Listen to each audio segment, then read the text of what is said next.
It didn't take. I don't know why. Okay, anyway. So, week 6 hangout, theory of the firm. The theory of the firm may be the most complicated material that we have covered to date. I actually think that production and cost is more difficult, but there's so much to the theory of the firm that it's easy to get confused. Let me just look at the course outline for a second, or rather share the course outline with you. And is that it? No, that's not it. Where did it go? Too many windows open.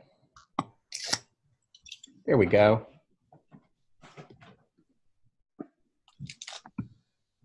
Except, all right, close. Open. Share. Yeah, there we go. Okay. Hopefully you can see that. So here we are in week 6, and we have actually 3 weeks until the exam, okay? Which is good because there's a lot of material there.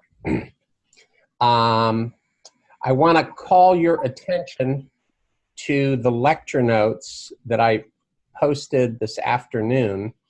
There's an earlier version of them in the modules. This one on the course outline is the most up to date. There's not a huge difference, but anyway. Okay, so let me tell you the story here. And there is a story. All right. If I can find it. Okay. So the theory of the firm explains how firms make the key decisions that they need to in order to be successful in their business. Okay. For many of you, this is something that's really relevant to your degree program. So what are the key decisions that firms have to make? Well, they include basic decisions like what product should we produce, but also what quantity of output should they produce, what price should they charge, how should they produce the product. In other words, what process should they use? Should they use a labor-intensive process? Should they use a capital-intensive process? Usually there are at least some options. Okay, how many workers should they hire? What wage rate should they pay? It goes on and on. There are lots and lots of decisions that firms have to make. That's what the theory of the firm is all about. Okay, excuse me. So the answers to these questions depend on 3 sets of factors. The first factor is, what is the firm's objective? Okay, generally, we assume that the firm wants to maximize profits. We also recognize that that's not always the case. There are not-for-profit businesses as well. Or a firm, for whatever reason, might be trying to maximize its market share or maximize its sales or something else. My point is, whatever their objective is going to have a bearing on the key questions, or rather how they answer the key questions. So that's the first factor. The second factor that has a bearing on these questions is, what are the firm's cost conditions? In other words, they need to know their cost curves, okay, or at least something about their costs. It's possible that you could be the low-cost producer in your industry. You could be a higher-cost producer. That's going to influence how you answer the key questions. Now, we just finished talking about production and costs, which leads us into the third set of factors.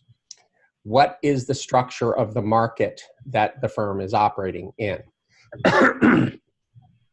Okay, the remaining modules in the theory of the firm look at market structure. Okay, Market structure is a multi-dimensional concept, but it basically boils down to how much market power does the firm have? And the answer to that question depends on things like how many firms are there in the industry, right? Does every firm produce an identical product, or are they differentiated products? Okay, so there are 4 formal models of market structure, okay? The first one is called perfect competition. The second one is called monopolistic competition. The third one is called oligopoly. And the fourth one is called monopoly. As you go down the list in the order that I named them, firms have increasing amounts of market power. With monopoly, they're the only game in town, so they have complete market power. Okay. Now, there are 2 ways to explain this material. The traditional way, the way that Waymaker is laid out, at least in the PDF, is to examine each market structure separately. Okay, so there's a module on perfect competition, there's a module on monopoly, there's a module on monopolistic competition, and there's a module on oligopoly. Actually, I think in Waymaker, the last 2 are collapsed into a single module, but it's big. Okay. The problem I find, the problem with this traditional way is that it gets a bit redundant because we're asking the same questions and giving many of the same answers about each market structure.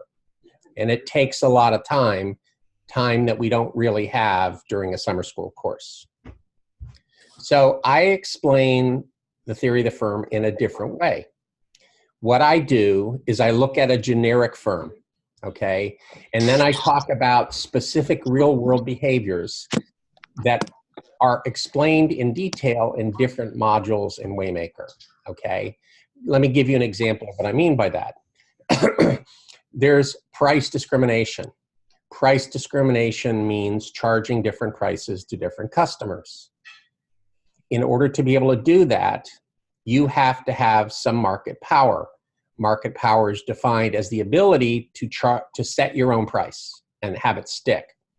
If you have no market power, you can't price discriminate because you can't set anybody's prices, okay?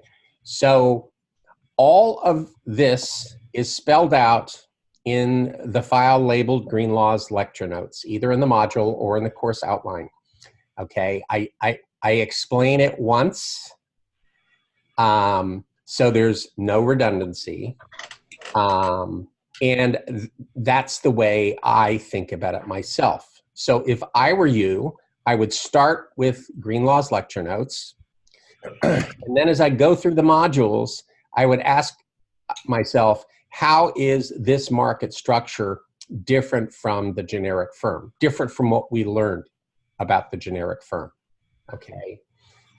That way, I would focus my, my study on my lecture notes, and then I would use the Waymaker modules to basically flesh out what's in the lecture note parts. Does that make sense? Do you understand what I'm saying here? Yep. Anybody have questions? As a student once said to me, well, if there's a difference between the book and your lecture, which should we believe? Okay, how would you answer that question? Well, you wrote some of the book, so. Well, yes, that's actually, I wrote all of the book. I just didn't write all of the questions. But ordinarily, what I tell people is, who's writing your exam? Is it me or is it the author of the book? So anonymous. Yes, exactly. So, Sam, I think many of the questions that you asked me in your email today are answered by looking at the lecture notes. Okay. And because you're, shall we say, detail-oriented, in your case, I would go with the version that's in the course outline, because I made a few edits to that today. Okay. All right. So what I want to do is give you until next Wednesday to get through the lecture notes and do a module analysis, but focused on my lecture notes. So ask questions about anything that you don't understand. Okay, does that sound good? So if you didn't You broke up a little bit there for me. Did you say module analysis on the lecture notes? On my lecture notes, yeah. Okay. For next Wednesday. Okay, and then what we'll do for the following week is any of the Waymaker modules, on perfect competition and monopoly and monopolistic competition and oligopoly. You can send me a module analysis for that part a week from Wednesday or sooner. And that will take us right up to the exam. Also, I am planning on pushing the exam back to Sunday again, because that seemed to work well. Give you guys a few more days.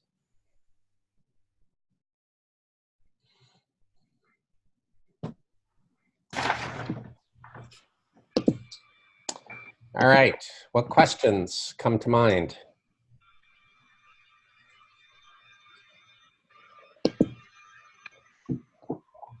I don't know about Kevin, but I'm drinking water. Not drinking water.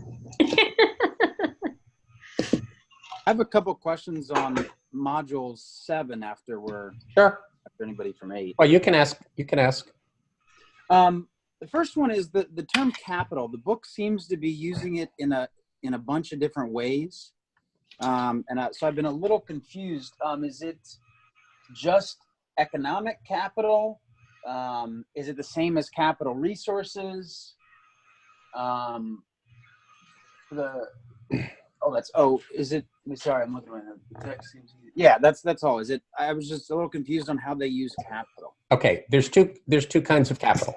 There's real economic capital, which means tangible stuff like tools, equipment, the factory, the office building. So when an economist talks about capital, that's what they mean. So capital resources is the same thing as that. The other one is financial capital, which is not tangible things. It's rather the money that you use in order to acquire the equipment. Okay. Okay.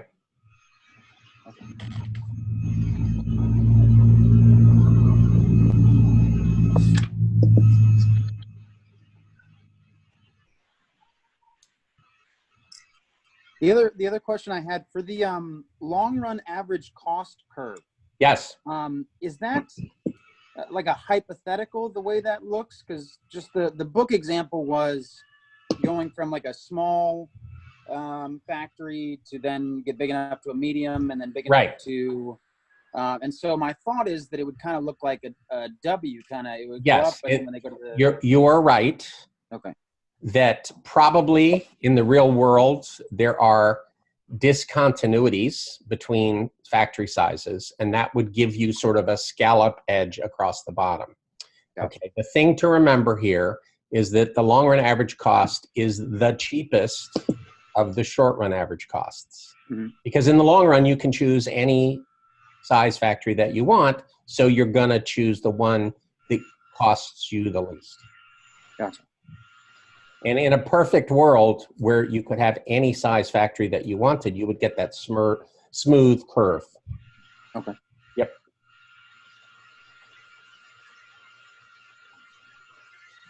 Other questions?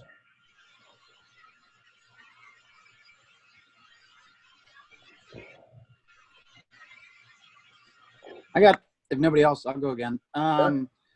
For, they say identical products.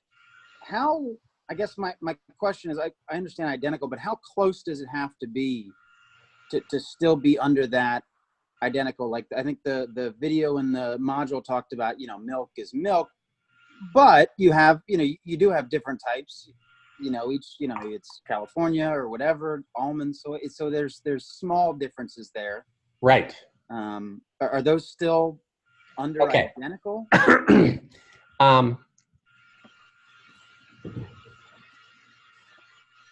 It's important to remember that we're talking about models here, kind of theoretical ideals, if you will. And so the idea of perfect competition really is difficult to see in practice. Okay.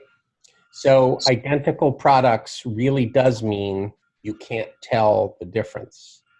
Okay. There are some examples of that. A steel I-beam is a steel I-beam, regardless of who produces it, more or less, right? And a tomato at a roadside stand is pretty much a tomato. Now, they're different varieties of tomatoes, but for the same variety, they're pretty much the same, and we can treat those as identical. Another thing that you might think about is that in the real world, most of the stuff, not all of it, but most of the stuff that we buy at the retail level is not identical products, right? So Burger King and McDonald's both offer burgers, but they're not the same identically. Gotcha.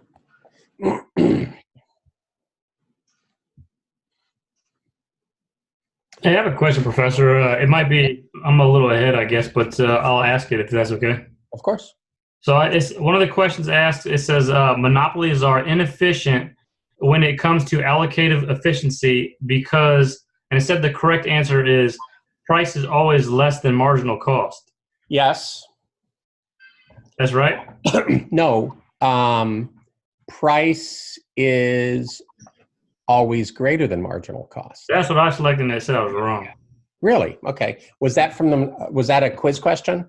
No, I think that was just in like the plan. Really? Okay. I will check that out. And then I got another one. Sure. It says, which competition policy requires a firm to tightly control its costs to protect its profits? That would be, to me, price cap regulation, right?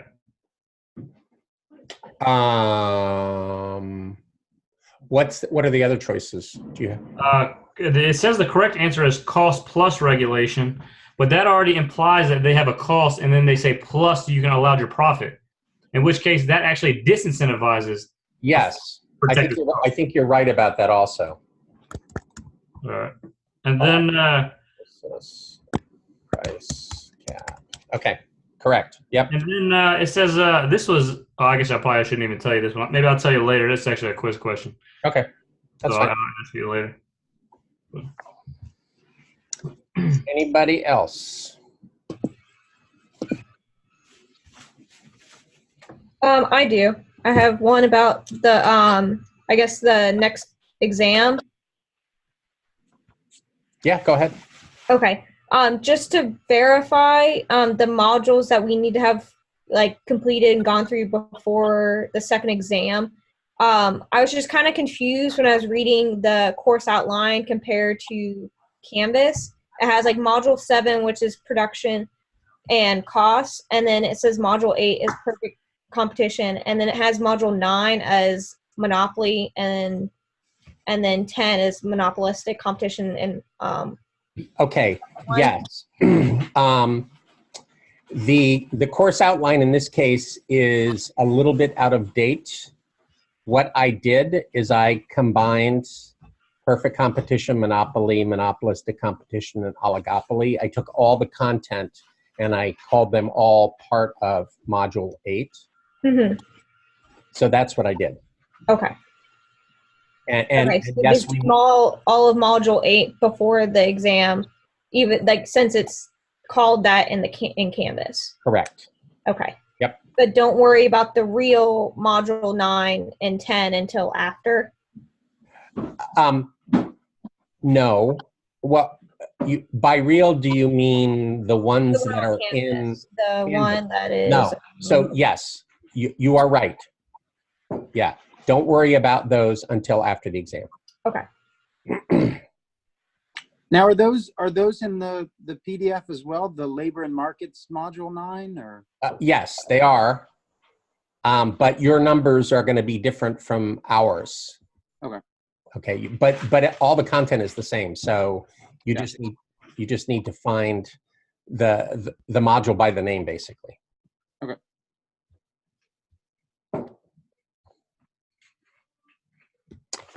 Other questions? So I got another one. This is all about monopoly. Sure.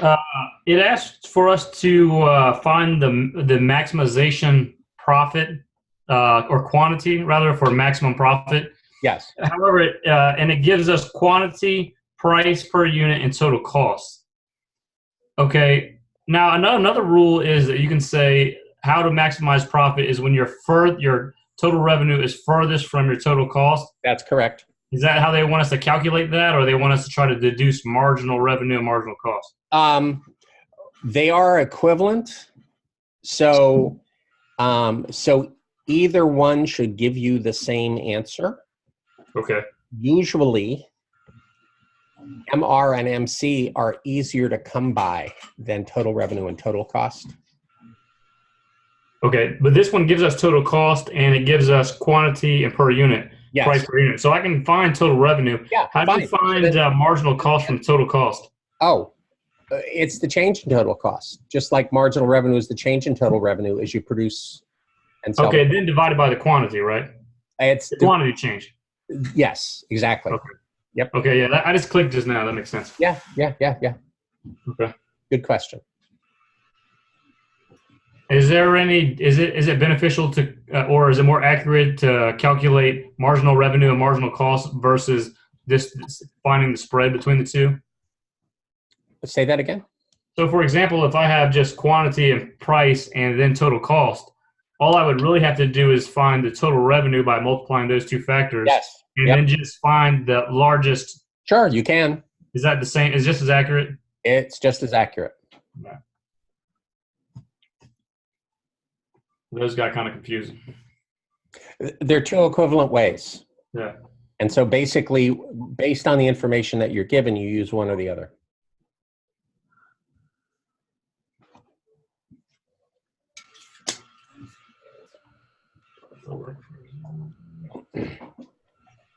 Anybody else? And then I guess just one more. I mean, if nobody else can ask. No problem. Marginal revenue with perfect competition is just the price, right? Correct. Yes. Now with a monopoly, it's the price. So subtract the marginal. I mean the revenue before that it was foregone, right? Yeah. As a monopolist, actually, for any firm that's not perfectly competitive, okay, the only way you sell more output is if you cut your price. Right. But you're not just cutting your price on the additional output. You're cutting your price on all the output that you sell. So you're giving up something from the earlier units that you could have sold at the higher price. And that's why marginal revenue is always going to be less than price if you're not perfectly competitive. And that's the norm. Yeah. All right. That makes sense.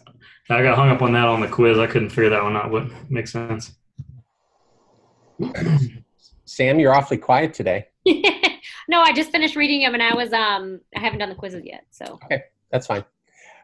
There's always next week. Yes. Any other questions? What and there may not be a perfect answer. The difference between a few and many, are there kind of general numbers associated there? Two would be a few. Okay. 90 would be many. Okay. No, it's a judgment call. Okay. If you look at something like oligopoly, okay, oligopoly is defined as a small number of firms dominate the industry. Lots of times we think of that as a small number of firms, okay? But there can be a fair number of firms, but if one is so much bigger than everybody else's that they're the dominant firm, then for all practical purposes, that's the firm that's controlling the industry, right? So the actual number of firms is less important than the power that firms have? Is it shared, or does it go to one, or maybe it goes to 2 or 3 firms, and then there's some other firms that just kind of pick up the excess? Okay. In other words, the real world is a lot grayer than the theory says. Gotcha. But you guys are old enough to understand that already. It's like parenting, just like we were taught, right? Yeah. Not in my experience. Yeah. Hey, Professor Greenlaw. Yes. So I've from time to time I've done the optional assignments just for extra practice, kind of reinforce the ideas. Yeah. However, I don't know if I'm doing it right because there's no answer key. Is there like a way that we could get some of the answers to the optional? Send me what you did, and I'll take a look, and I'll give you feedback. Okay, that makes sense. All right. Because I would be doing the extra practice and be like, I think I'm right. Hopefully I'm not reinforcing the wrong idea. Yeah, well, I imagine that you're probably pretty close.